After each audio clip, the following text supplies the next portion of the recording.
What's going on, everybody? This is Micah just checking in, Team NT Fitness.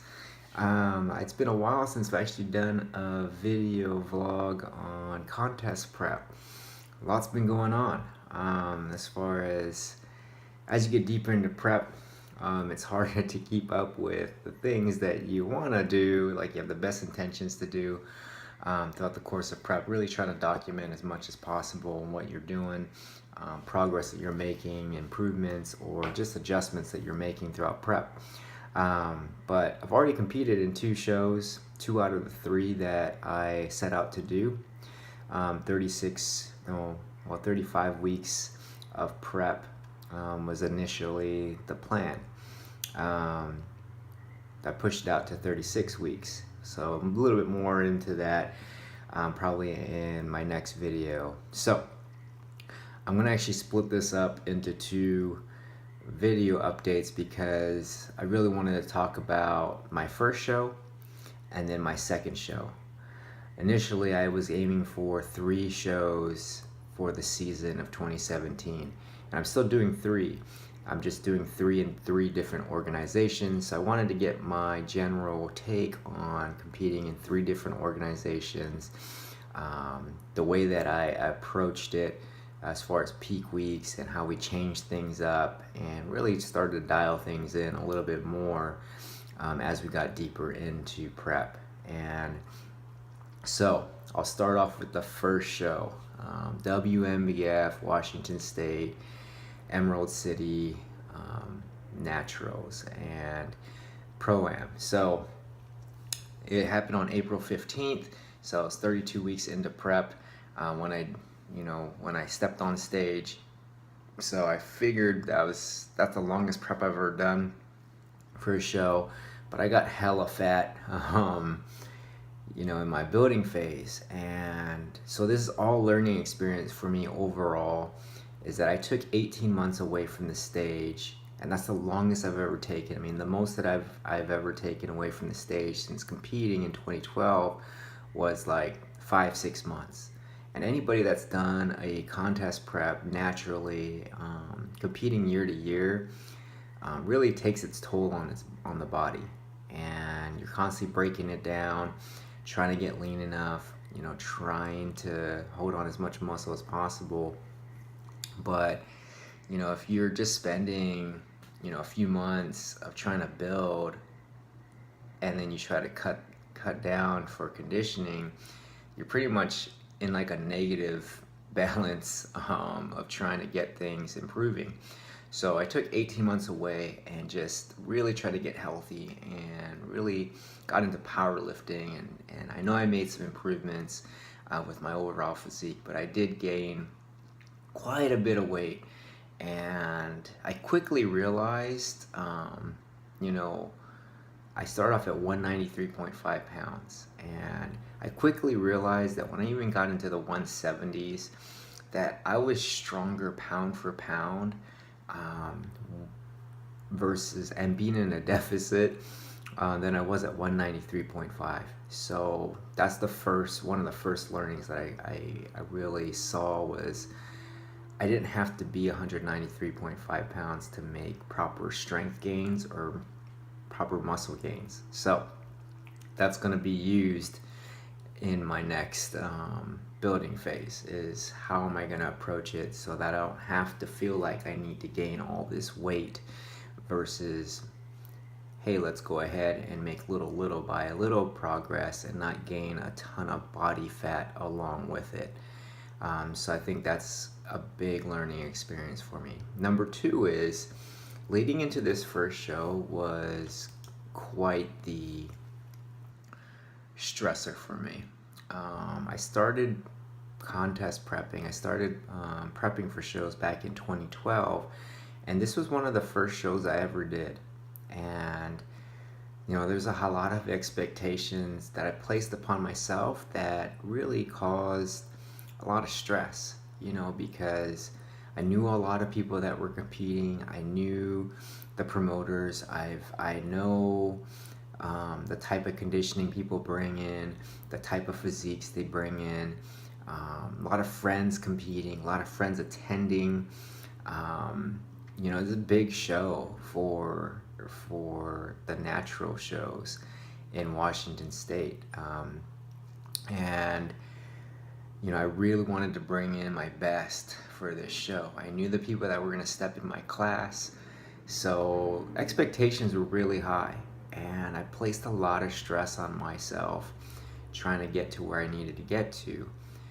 But as we got closer and closer to the show, I knew like there's just no way that I could peak, and I seen like the people that were competing with me, you know, how their physiques were looking. I'm like, dang, like there's just no way. Like I'm not gonna peak where I need to be. My conditioning's not gonna be on point, even with 32 weeks in. And like I said from the get-go, I just got too big during my building phase, and you know, I I also just, you know, I was grinding. You know, I was pushing my body to an absolute limit. I'm not saying that you don't have to grind during a prep, but if the math doesn't add up, you know, there's only so much you can do, and your body will allow you to do, um, to get into that proper conditioning. And I just needed more time.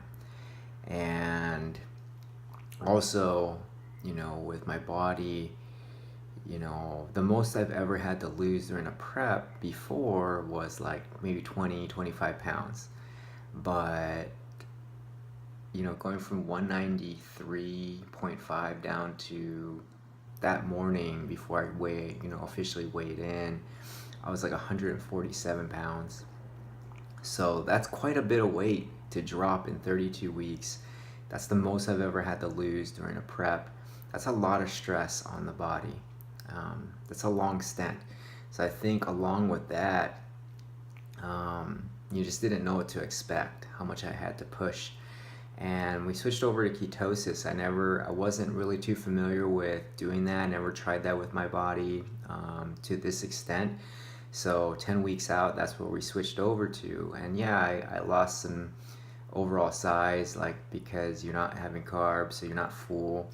But strength in the gym wasn't too bad. Like it didn't drop completely. Endurance wasn't bad. Mental clarity was really good. Hunger, you know, satiety was actually really good.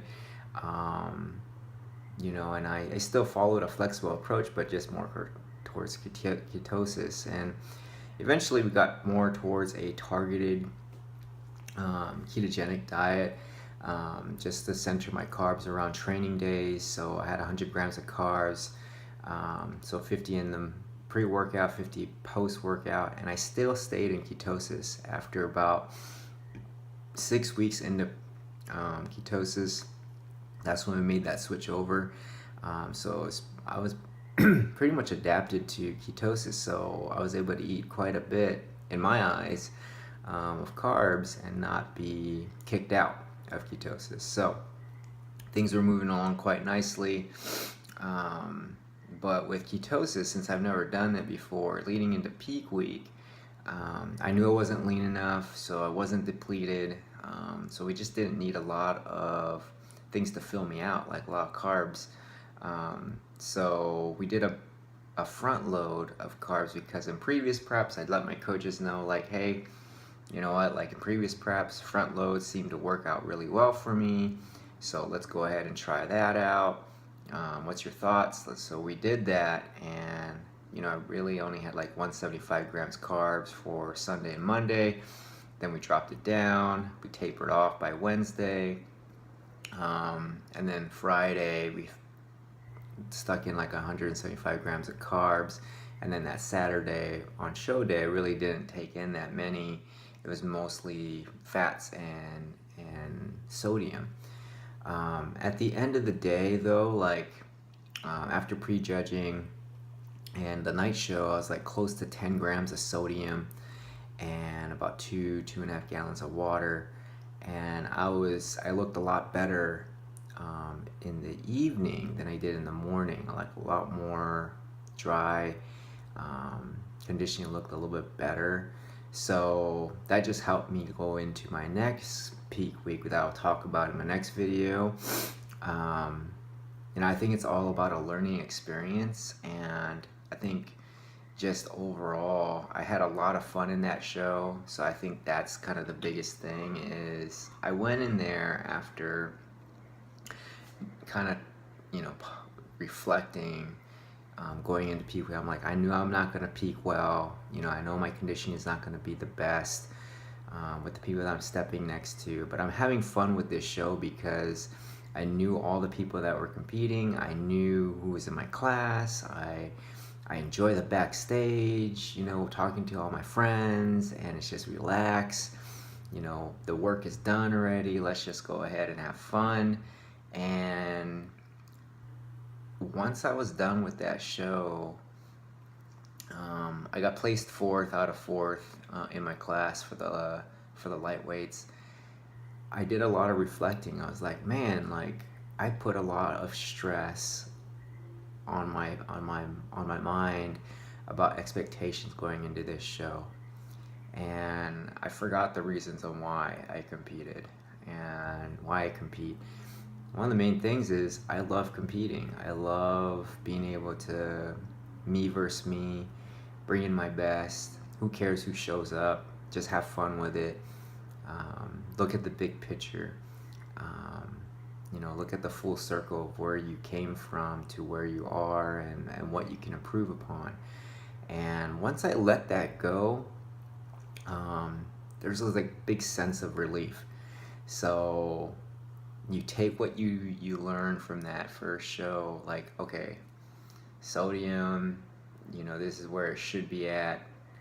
You know, this is how much water I should be having. Carbs, this is where it should be at. You know, I mean, you start taking these little things that was working, and then you put it into your next peak week, your next show, and that's what we did. So I'll talk a little bit more about competing in the NPC, the Emerald Cup, on my next video. But I think leading into that first show, there was just so much stress that I really didn't need to put upon myself to show that improvement that I did in those 18 months away from the stage. But you live, you learn, and I'm just so happy that I was able to turn it around and refocus on why I was competing.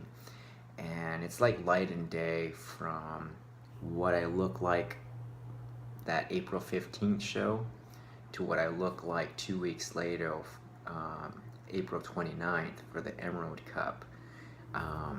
It's amazing what the body will do when you put it in the right environment and you have the right frame of mind.